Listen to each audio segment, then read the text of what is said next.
ಜೀವನದಲ್ಲಿ ನಾವು ಏನನ್ನು ಸಂಗ್ರಹಿಸುತ್ತೇವೆ ಮತ್ತು ಅದನ್ನು ಹೇಗೆ ನೋಡಿಕೊಳ್ಳುತ್ತೇವೆ ಎಂಬುದು ಬಹಳ ಮುಖ್ಯ. ಕೆಲವೊಮ್ಮೆ ನಮ್ಮಲ್ಲಿರುವ ಅಮೂಲ್ಯವಾದ ವಸ್ತುಗಳ ಮೌಲ್ಯವನ್ನು ನಾವು ಅರಿತುಕೊಳ್ಳುವುದಿಲ್ಲ ಅಥವಾ ಅವುಗಳನ್ನು ಸರಿಯಾಗಿ ಬಳಸುವುದಿಲ್ಲ. ಇಂತಹ ಒಂದು ಸಣ್ಣ ಕಥೆ ಇಲ್ಲಿದೆ. ಇದು ನಿಮಗೆ ಜೀವನದ ದೊಡ್ಡ ಪಾಠವನ್ನು ಕಲಿಸುತ್ತದೆ. ಸುಂದರವಾದ ಹಳ್ಳಿಯೊಂದರಲ್ಲಿ ರಾಜು ಎಂಬ ಹುಡುಗನಿದ್ದ. ಅವನ ಬಳಿ ಒಂದು ಚೀಲ ತುಂಬಾ ಅದ್ಭುತವಾದ ಬಣ್ಣ ಬಣ್ಣದ ಗೋಲಿಗಳಿದ್ದವು.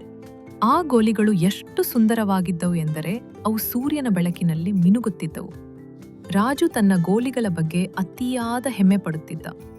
ನನ್ನ ಗೋಲಿಗಳಷ್ಟು ಸುಂದರವಾದ ಗೋಲಿಗಳು ಈ ಊರಿನಲ್ಲಿ ಯಾರ ಬಳಿಯೂ ಇಲ್ಲ ಎಂದು ಅವನು ಸದಾ ಹೇಳಿಕೊಳ್ಳುತ್ತಿದ್ದ. ಅವನು ತನ್ನ ಗೋಲಿಗಳನ್ನು ಎಷ್ಟು ಪ್ರೀತಿಸುತ್ತಿದ್ದನೆಂದರೆ ಅವುಗಳ ಜೊತೆ ತಾನೂ ಆಡುತ್ತಿರಲಿಲ್ಲ, ಬೇರೆಯವರನ್ನು ಆಡಲು ಬಿಡುತ್ತಿರಲಿಲ್ಲ. ಪ್ರತಿದಿನ ಸಂಜೆ ಅವನು ತನ್ನ ಮನೆಯ ಮೂಲೆಯಲ್ಲಿ ಕುಳಿತು ಚೀಲದಿಂದ ಗೋಲಿಗಳನ್ನು ಹೊರತೆಗೆದು ಒಂದೊಂದಾಗಿ ಎಣಿಸುತ್ತಿದ್ದ. ಅವುಗಳ ಸೌಂದರ್ಯವನ್ನು ನೋಡಿ ಆನಂದಿಸುತ್ತಿದ್ದ. ಆದರೆ ಅವುಗಳನ್ನು ಆಡಲು ಎಂದಿಗೂ ಬಳಸುತ್ತಿರಲಿಲ್ಲ. ಆದರೂ ಆ ಗೋಲಿಗಳ ಚೀಲವನ್ನು ರಾಜು ಎಲ್ಲಿಗೆ ಹೋದರೂ ತನ್ನ ಜೊತೆಗೆ ಒಯ್ಯುತ್ತಿದ್ದ. ಒಂದು ದಿನ ರಾಜು ಗೋಲಿಗಳನ್ನು ಎಣಿಸುತ್ತಿರುವಾಗ ಅವನ ಸ್ನೇಹಿತ ಕಿರಣ್ ಅಲ್ಲಿಗೆ ಬಂದ. ರಾಜು, ಏನು ಮಾಡ್ತಿದ್ದೀಯಾ? ನಿನ್ನ ಗೋಲಿಗಳು ಎಷ್ಟು ಸುಂದರವಾಗಿವೆ. ನನಗೂ ಒಂದು ಗೋಲಿ ಕೊಡು, ಆಡೋಣ. ಛೇ, ಸಾಧ್ಯವೇ ಇಲ್ಲ. ಇವು ನನ್ನ ಗೋಲಿಗಳು. ನಾನು ಇವುಗಳನ್ನು ಯಾರಿಗೂ ಕೊಡುವುದಿಲ್ಲ, ಆಡಲೂ ಬಿಡುವುದಿಲ್ಲ. ಇವು ಕೇವಲ ನೋಡಲು ಮಾತ್ರ. ಆಡಲಿ ಇಲ್ದಿದ್ದರೆ ಇವುಗಳಿಂದ ಏನು ಪ್ರಯೋಜನ? ಗೋಲಿಗಳು ಆಡ್ಲೆಂದೇ ಇರುತ್ತಾನೆ. ನಿನಗೆ ಅರ್ಥವಾಗುವುದಿಲ್ಲ. ಇವು ನನ್ನ ಸಂಪತ್ತು ಎಂದು ಹೇಳಿ ರಾಜು ಗೋಲಿಗಳನ್ನು ಮತ್ತೆ ಚೀಲದಲ್ಲಿ ಹಾಕಿ ಹೊರಟು ಹೋದ. ಇದೇ ಊರಿನಲ್ಲಿ ಸಂಜು ಎಂಬ ಬುದ್ಧಿವಂತ ಹುಡುಗನಿದ್ದ. ಅವನಿಗೆ ರಾಜುವಿನ ಬಳಿ ಇರುವಂತಹ ಸುಂದರವಾದ ಗೋಲಿಗಳು ಬೇಕೆಂದು ಆಸೆಯಿತ್ತು. ಆದರೆ ಅವನ ಬಳಿ ಗೋಲಿಗಳಿರಲಿಲ್ಲ. ಸಂಜು ಸೋಮಾರಿಯಾಗಿ ಕುಳಿತುಕೊಳ್ಳಲಿಲ್ಲ. ಅವನು ಕಷ್ಟಪಟ್ಟು ದುಡಿಯಲು ನಿರ್ಧರಿಸಿದ. ಪ್ರತಿದಿನ ಅವನು ಹಿರಿಯರಿಗೆ ಸಹಾಯ ಮಾಡುತ್ತಿದ್ದ. ಸಣ್ಣ ಪುಟ್ಟ ಕೆಲಸಗಳನ್ನು ಮಾಡಿ ಹಣ ಸಂಪಾದಿಸುತ್ತಿದ್ದ. ಸ್ವಲ್ಪ ಹಣ ಸೇರಿದ ನಂತರ ಅವನು ಗೋಲಿಗಳನ್ನು ಹಾಕಲು ಒಂದು ಸುಂದರವಾದ ಗಟ್ಟಿಮುಟ್ಟಾದ ಚೀಲವನ್ನು ಖರೀದಿಸಿದ. ಅವನ ಬಳಿ ಇನ್ನೂ ಗೋಲಿಗಳನ್ನು ಖರೀದಿಸಲು ಸಾಕಷ್ಟು ಹಣವಿರಲಿಲ್ಲವಾದರೂ ಅವನಿಗೆ ನಂಬಿಕೆ ಇತ್ತು. ಸಂಜು ತನ್ನ ಚೀಲವನ್ನು ಬಹಳ ಎಚ್ಚರಿಕೆಯಿಂದ ನೋಡಿಕೊಳ್ಳುತ್ತಿದ್ದ. ಪ್ರತಿದಿನ ರಾತ್ರಿ ಅವನು ಆ ಚೀಲವನ್ನು ತನ್ನ ತಲೆಯ ಬಳಿ ಇಟ್ಟುಕೊಂಡು ಅದರಲ್ಲಿ ಗೋಲಿಗಳು ತುಂಬಿ ಅವುಗಳೊಂದಿಗೆ ತಾನು ಮತ್ತು ತನ್ನ ಸ್ನೇಹಿತರು ಆಡುವ ದಿನದ ಕನಸು ಕಾಣುತ್ತಿದ್ದ.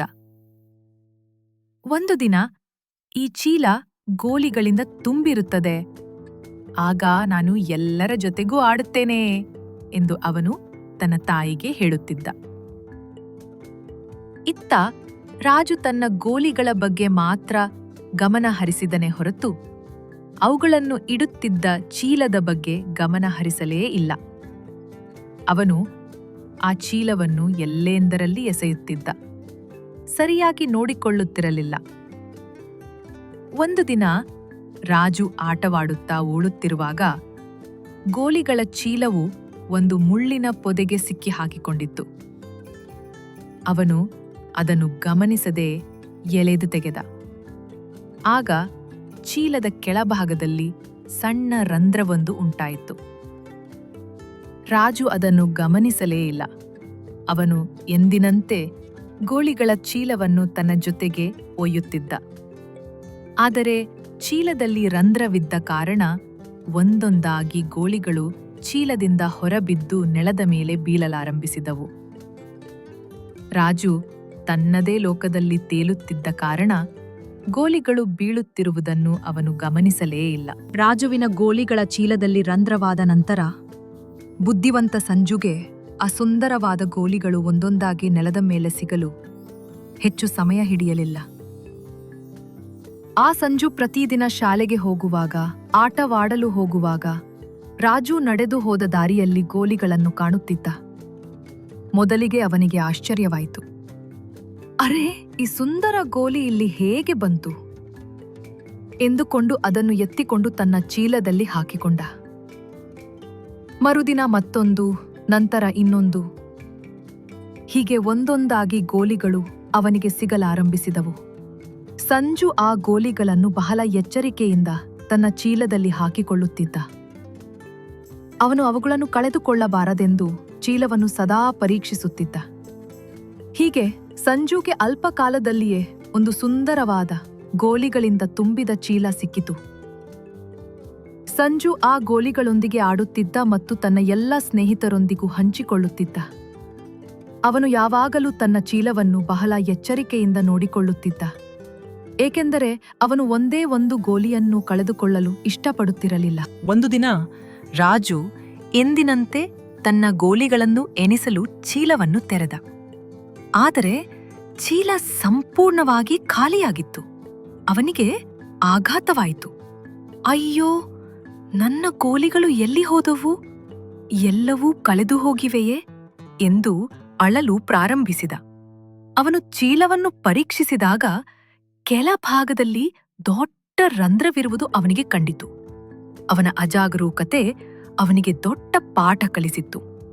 ಅದೇ ಸಮಯದಲ್ಲಿ ಸಂಜು ತನ್ನ ಸ್ನೇಹಿತರೊಂದಿಗೆ ರಾಜು ಕಳೆದುಕೊಂಡ ಗೋಲಿಗಳೊಂದಿಗೆ ಸಂತೋಷದಿಂದ ಆಡುತ್ತಿದ್ದ. ರಾಜು ಅಪ್ಪುವನ್ನು ನೋಡಿದ. ಅಪ್ಪುವಿನ ಚೀಲದಲ್ಲಿ ತನ್ನ ಗೋಲಿಗಳೇ ಇರುವುದನ್ನು ನೋಡಿ ರಾಜುಗೆ ಇನ್ನಷ್ಟು ದುಃಖವಾಯಿತು. ಅವನು ತನ್ನ ಸ್ವಾರ್ಥ ಮತ್ತು ಅಜಾಗರೂಕತೆಯಿಂದ ಎಲ್ಲವನ್ನೂ ಕಳೆದುಕೊಂಡಿದ್ದ. ಅವನ ಕೈಯಲ್ಲಿ ಈಗ ಬರೀ ಖಾಲಿ ಚೀಲ ಮಾತ್ರ ಉಳಿದಿತ್ತು. ಈ ಕಥೆಯ ನೀತಿ ಅಂದ್ರೆ, ನಮ್ಮಲ್ಲಿರುವ ಅಮೂಲ್ಯವಾದ ವಸ್ತುಗಳನ್ನು ನಾವು ಸರಿಯಾಗಿ ಬಳಸಬೇಕು ಮತ್ತು ಅವುಗಳನ್ನು ಎಚ್ಚರಿಕೆಯಿಂದ ನೋಡ್ಕೊಳ್ಬೇಕು. ಸ್ವಾರ್ಥ ಮತ್ತು ಅಜಾಗರೂಕತೆ ಯಾವಾಗ್ಲೂ ನಷ್ಟಕ್ಕೆ ಕಾರಣವಾಗ್ತದೆ. ನಾವು ನಮ್ಮ ಸಂಪತ್ತನ್ನು, ಅದು ಹಣವಿರಲಿ, ಜ್ಞಾನವಿರಲಿ ಅಥವಾ ಸ್ನೇಹಿತರಿರಲಿ, ಇತರರೊಂದಿಗೆ ಹಂಚಿಕೊಂಡಾಗ ಮತ್ತು ಅವುಗಳನ್ನು ಸರಿಯಾಗಿ ನಿರ್ವಹಿಸಿದಾಗ ಮಾತ್ರ ಅವು ನಿಜವಾದ ಮೌಲ್ಯವನ್ನು ಪಡೆಯುತ್ತವೆ.